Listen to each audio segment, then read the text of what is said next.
Good morning. We are extremely pleased that you are here. It is good to come together for the purpose of co-creating. Do you agree? Yes. You're knowing what you are wanting? Yes. Yeah? You like desire? Yes. Yeah. Desire is what continues to call life forward, isn't it? Desire is produced from variety, yes? You sort of have to know what you don't want to know what you do want.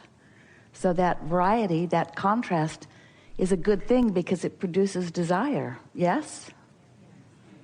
So you like desire? Yes. Even if what you are asking for has not come to manifestation, you still feel good about your desire. These are leading questions. Because when you are a person who has found a new desire and it still feels fresh and exciting to you because you haven't trampled it to death with doubt. In other words, you desire it. You feel like you did when you were a kid, when there was something that you wanted and you didn't feel defeated about it. You didn't feel uncertain about it. You didn't feel beaten down by it. Those are the way we want all of your desires to feel. And that's the way they can all feel. It's really the way they should feel to you, because when you want something, you have control over the other thoughts that you think around it. When you think, I would like this improvement in my life, whether it's a material object or more monetary experience or an improved relationship or a new relationship altogether, when you're asking for anything, as you're asking for it, I would like to have that. And then the thoughts that you also think around it also feel good to you. Thoughts such as, well, in perfect timing this is coming, or I'm getting ready for that and that is getting ready for me. Then thoughts about your desire like that feel good, and they hold you in a place of easy opening. They hold you in a place where your desires will flow easily to you. The circumstances and events will culminate in such ways that you will feel the steady unfolding of your desire. And a desire like that feels good, feels good, feels good, feels good, feels good, even before it is manifested. But if you have a desire, I would like that, but it isn't coming, and I've wanted that for a long time and it hasn't come for a long time, then those contrary thoughts to your desire don't feel good to you. And the reason they don't feel good to you is because you are focusing into existence contradictory vibration within yourself. So you're splitting your own energy. I want it, but I don't have it. I want it, but I don't have it. I want it, but I don't have it. And it doesn't take long before you don't even want to want it, because wanting it doesn't feel good to you. And when someone reminds you that you want this thing that you haven't figured out how to bring into your experience, it's annoying. And it's even more annoying when somebody else gets that thing you want. It makes you begin to believe in shortage when there isn't any. There's just personal deprivation of desire. That's all that exists. But if you are personally depriving yourself of things you want because you're thinking more thoughts about their absence than you are about their presence, and then there are other people in your view that aren't doing that, so they're allowing what they want into their experience, we can get how that would be annoying to you. But we want you to feel the empowerment, because you have the power to focus yourself into personal alignment. And that's what deliberate creation is. No one can deprive you of anything. First of all, you get to select what you want by the variety that surrounds you. You're doing it all day, every day. You're making selections of things that you prefer. But most people, in nearly the moment that they make a new selection of something that they want, contradict it with their awareness that it doesn't yet exist as a manifested object in their experience. So, I want this thing that I do not have. I want this thing that I do not have. That's introducing contradictory energy into your equation. I want it, but I want it, but I would like to have that. I would like to have that, but I don't have that. I would like to have that, but I don't have that. So you hold yourself in a powerless situation. It's like a tug of war with two equally powerful people on each end of the rope, pulling, and no one's getting anywhere. And so what you want to do is let go of the end of the rope that doesn't feel good when you tug on it. You want to let go of that end of the rope, the naysayer end, the pessimistic end, the facing reality as it is end. Now we know they've trained you to be objective and to face reality because you don't want to be delusional, they say to you. And we say, yeah, you do. Because if you can believe in something that hasn't yet manifested, that might make you delusional by the standards of those people that are wanting you to be very reality-based. But if you can be a little delusional about those things, which means if you can be more hopeful, if you can be more optimistic, if you can be more futuristic, we use that word carefully, futuristic about what's manifested, but right now in the powerful now, using this powerful moment in time where the vibrational experience is happening within you. If you can focus in a way that feels good to you rather than bad to you, then that means you've let go of the resistant thought. And if you let go of the resistant thought about anything you want, what you want starts moving towards you. There is a momentum in it, you see. You know about momentum, don't you? Momentum is such an easy thing to understand. Once you get it going, it's easier to keep it going. A little hard to get it going in the beginning.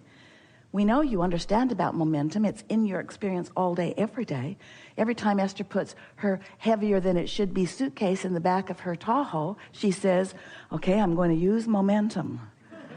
I'm going to use momentum to get this big heavy thing up there. And momentum carries it. She gives it some, and it takes care of the rest. Because an object that is in motion wants to stay in motion. And a vibration that is in motion wants to stay in motion. It's what momentum is. So when you start practicing a vibrational frequency, it's sort of like exercising a muscle, isn't it? When you start practicing a vibrational frequency, it's easier to keep it going. And that's really what deliberate creating is. So you are vibrational beings and mostly don't know it, which makes the beginning of a conversation with someone like us annoying, because if you are physically based, and you certainly are, we see your clumps on those chairs, and as you are physically based and as you are therefore action based, we understand why the early discussions about vibration feel odd to you. But you can get up to speed with them quickly. And when you do, everything in your world will become easier, because you are a vibrational being living in a vibrational universe, and you are thinking thoughts which are vibrational, which equal the basis of the reality of your world that you are creating. You create your own reality, and you do it with your thoughts. So if you are like so many humans, where the majority of your thoughts are offered in response to what you are observing, and you're just letting whatever shows up in front of you be the reason that you're looking at it, then you're probably having a sort of contrasting experience where you're observing wanted and unwanted with no sense of control. We want you to leave this gathering today with a sense of control, because you are the focuser of your own experience. You can focus yourself into the reality that you want. And so what we want you to begin understanding is that there is a momentum in thought, and often you continue the momentum in the thought without meaning to, because the momentum in the thought, sometimes you say, it feels to me like my thoughts are thinking me. And we say, that's momentum. And momentum is caused by the powerful law of attraction, which says that which is likened to itself is drawn. So when you focus upon something for as little as 17 seconds, when you cross that 17-second mark, momentum ensues. And by the time you do that again, another 17 seconds, and again, another 17 seconds, and again, another 17 seconds, and you cross that 68-second mark, you have significant enough momentum going that there are going to be some evidences that present themselves to you. So you can imagine how expectations can get going. once in your physical body, you are chronically on that high-flying disc, and then enjoying the contrast that comes, then you begin to understand that that's how Source has always been. Enjoying the contrast that leads to the expansion, because there's no risk of slipping from that stable place of knowing that all is well. So that certainly is where Jerry now is. He's in that place. And the reason that step 4 is coming forth in such a powerful way, because he, like always, is still asking questions. We never stop wanting to know. If you are under the misimpression that once you reemerge into non-physical, you stand only in the answer category, oh, we love telling you this. That's not accurate. We're not in the only answer category. We're just in the never fall off the disc in the question category. That's step 4. And you don't have to croak to do that. You can be so joyful that you can ask a question from your joyful place without it threatening you. You can be so solidly in the place of well-being that you could discuss anything and it not take you to a place of disconnection. That's where Jerry is. That's where Source is. And you don't have to make your transition in order to be there too. Jerry said to Esther hundreds of times, maybe thousands of times, I really enjoy what Abraham teaches, and I really like the practical application of it. But I still don't understand the non-physical part of it. And Esther would say to him, but see, that's my work. It's my job to try to describe that non-physical part of it. And Jerry would always say, I really think we have to be there in order to really get it. So he now bees there, and he really gets it. And is expressing what he has gotten in ways that Esther can hear it more clearly so that you can now get it, you see.